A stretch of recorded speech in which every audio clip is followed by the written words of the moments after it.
في الثامن القمر بس للعزيز. طبعا وانت عزيز عليه مو بس القمر، قمر فوق مربى. يابا ايش قد طيب القمر فوق مربى.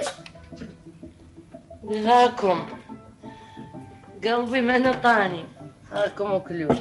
تعيش ام كلثوم يا تعيش يا تعيش يلا يا لا تتلقلقون مثل الشوادي. يلا يلا اكلوا يلا.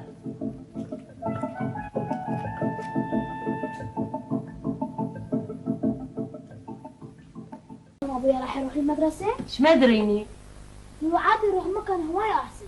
ليش؟ لازم اسوي لك مكسورة كبيرة وتخاف. ما ادري هم يجوز ناسي. اذا نسى قولي عادي يروح مكاني. حتى اليوم عشان ابويا ما صلح التلفزيون مالنا. راس الشهر راح يصلحه. ايه كل مرة وتقول راس الشهر يصلحه. حصل كم لعبة فاتت من عندنا ما شفناها. بدوي افتهموا دروسكم بدل ما تفكرون بالطوبة. بعد وش ما يصلحه حتى لا تقابلوا وتقعدون. قوموا يلا يلا قوموا قوموا قوموا روحوا لحقوا على المدرسة قبل ما يدقوا الجرس.